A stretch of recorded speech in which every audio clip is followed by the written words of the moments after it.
রোজ রোজ আর প্রতিদিন একই ঝামেলা ভালো লাগে না। এটা মনে হয় আমার একা সমস্যা না, প্রত্যেকটা বিবাহিত মেয়েদেরই সমস্যা। কি ঝামেলায় পড়লাম সেগুলো জানতে হলে আমার ফুল ভিডিওটা দেখতে হবে। সো হ্যালো এভরিওয়ান, আসসালামু আলাইকুম। সবাই কেমন আছেন? আশা করি ভালো আছেন। আলহামদুলিল্লাহ আমরাও ভালো আছি। ভাতের চালটা ধুয়ে আমি এক চুলায় বসিয়ে দিয়েছি, আর এক চুলায় আমি তরকারিটা রান্না করে নিব। তরকারিটা রান্না করার আগে আমি মাছ ভেজে নেব, এই জন্য তেল গরম করতে দিয়ে দিছিলাম। তেলটা গরম হয়ে যাবার পর আমি এখানে মাছগুলো একটু হালকা করে ভেজে নিব। মাছটা কাঁচা মশলা দিয়ে কষিয়ে তারপরে তরকারি রান্না করতে চাইছিলাম, কিন্তু আপনাদের ভাইয়া ওইভাবে রান্না করলে না কাঁচা কাঁচা দেখা যায়, খেতে চায় না, এই জন্য একটু হালকাই ভেজে নিলাম। মাছগুলো ভাজা হয়ে যাবার পর ওই তেলটাই আমি কড়ার ভিতরে দিয়ে নিছি। এখন এর ভিতরে পেঁয়াজ কুচিটা দিয়ে একটু ভেজে নেব। প্রতিদিন সন্ধ্যা হলে আমার মাথায় একটা টেনশন আসে, কি রান্না করব। পরবর্তীতে দেখা যায় অনেকটা সময় নিয়ে ভেবে চিন্তে ডিসিশন নিয়ে আর কি রান্না করা লাগে। আজকেও ঠিক সেম কাজটাই হয়েছে। পরবর্তীতে ডিসিশন নিয়েই নিয়েছিলাম যে খিচুড়ি রান্না করে দিব। গতকালকে যে সাটি দিয়ে পাতাকপি তরকারিটা রান্না করছিলাম, ওই তরকারিটা এখনো রয়ে গেছে, তো বোনা খিচুড়ি রান্না করে দিলে ওইটা দিয়ে খেয়ে ফেলতে পারতো আপনাদের ভাইয়া। যদি সাথে থাকতো যে কোনো একটা ভর্তা কিংবা বেগুন ভাজি তাহলেই হয়ে যেত, কিন্তু ফ্রিজে 2-3 দিন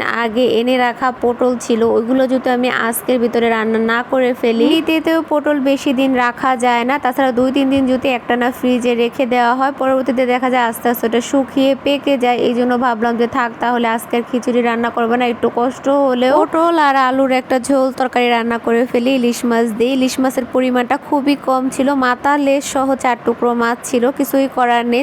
আজকে যদি আমি না রান্না করতাম তাহলে পটলগুলো নষ্ট হয়ে যেত। পরবর্তীতে ফেলে দেওয়া ছাড়া আসলে কোনো কিছুই করার ছিল না। টাকা দিয়ে কিনে এনে খাবার যদি এরকম ফেলে দেয় তাহলে কি হয়। আর এইখানে আমি প্রথমে আলুটা কষিয়ে নিচ্ছি, যেহেতু একটু সেদ্ধ হতে সময় লাগবে। পটল তো একদম একটা নরম তরকারি, আর ইলিশ মাছ তো এমনিতেই নুন হলুদ দিয়ে সেদ্ধ করে খাওয়া যায়। তারপর তো আমি ভেজে নিছি। তো আলুটা যখন একটু সেদ্ধ হয়ে গেছে তখন আমি পটলগুলো দিয়ে এখানে ভালোভাবে কষিয়ে নিচ্ছিলাম। 2-3 দিন আগে রান্না পটল একটু শুকিয়ে গেছিল, কিন্তু বিশ্বাস করেন ভিতরে একদম বিচি ছিল না, নষ্ট হয়নি, একদম ফ্রেশই ছিল পটলগুলো। আলু আর পটলটা ভালোভাবে কষিয়ে নেওয়ার পর আমি এখানে পরিমাণ মতো ঝোলের পানি দিয়ে দিছি। আলু পটল দিয়ে ইলিশ মাছের ঝোল রান্না করলে না, ইলিশ মাছটা কাঁচা কষিয়ে রান্না করলে বেশি খেতে ভালো লাগে। কিছুই করার নেই, আপনাদের ভাইয়া যেহেতু পছন্দ করে না, ওর পছন্দ মতোই মাঝে মধ্যে রান্না করে দেওয়া লাগে। তো আমার এদিকে তরকারিটা আমি উপর দিয়ে কাঁচামরিচ দিয়ে ঢাকনা দিয়ে ঢেকে তারপরে ভাতটা দেখে নিলাম, ভাত হয়ে গেছে। এখন মারগেলে নিচ্ছি। কিছুক্ষণের মধ্যেই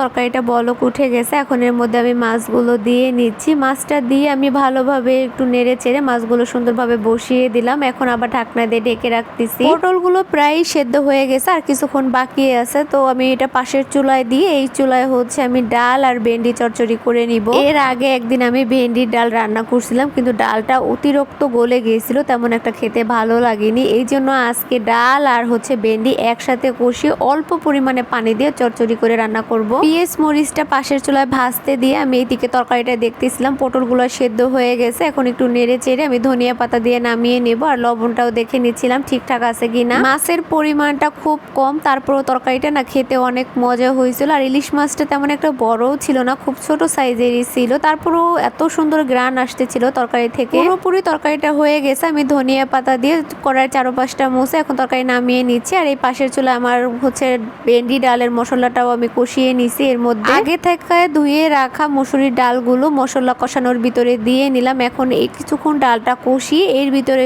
আমি ভেন্ডিগুলো দিয়ে দিব। ভেন্ডি আর ডাল একসাথে কষিয়ে তারপরে অল্প পরিমাণে পানি দিয়ে যে ভেন্ডির চচ্চড়িটা রান্না করে, এটা আমার জানা ছিল না। তো প্রথম দিন তো বুঝতে পারিনি, নষ্ট হয়ে গেছিল। এই জন্য আজকে ঠিকঠাক মতো রান্না করতেছি, যাতে মন মতো হয়, দেখতেও সুন্দর লাগে, খেতেও ভালো লাগে। তো এখানে আমি ডালটা কিছুক্ষণ কষিয়ে নিয়ে এর ভিতরে ভেন্ডিগুলো দিয়েও একটু কষিয়ে নিচ্ছি। এখন আমি এর ভিতরে অল্প পরিমাণে পানি দিয়ে দিব। মসুরির ডালটা তো আগে থেকে ভিজিয়ে রাখছিলাম, এই জন্য সেদ্ধ হতে বেশি সময় লাগবে না। আর ভেন্ডি তো অল্প পরিমাণে ভাপ পেলে সেদ্ধ হয়ে যায়। এই যে দেখেন আমার পুরো ডাল চচ্চড়িটা কত সুন্দর হয়েছে। ভেন্ডি আর ডালের চচ্চড়িটা পুরোপুরি হয়ে যাবার পর আমি এখানে ধনিয়া পাতা দিয়ে নিছি। দেখেন ফাইনাল লুক দেখতে কত সুন্দর হয়েছিল, আর একদম পারফেক্ট ছিল আজকে রান্নাটা। এখানে গতকালকের যে সাডির তরকারিটা রান্না করছিলাম ওইটাই গরম করে নিচ্ছি। এখন আমি আমার জন্য দুধটা গরম করে নেব। কয়েকদিন যাবত রাত্রে ভাত খাওয়া হচ্ছিল, শরীরটা খুব ভার লাগতেছিল, মনে হচ্ছে আগে থেকে ওজনটা বেড়ে গেছে। এই জন্য ভাবতেছি আজকে থেকে আর কোনো কিছুই খাবো না, একদম শুধু 1 গ্লাস দুধ ছাড়া। এই ছিল আমার আজকে রাত্রে রান্না বাড়া। কেমন লাগলো সবাই কমেন্টে কমেন্টে জানাবেন। ভালো থাকবেন, আল্লাহ হাফেজ।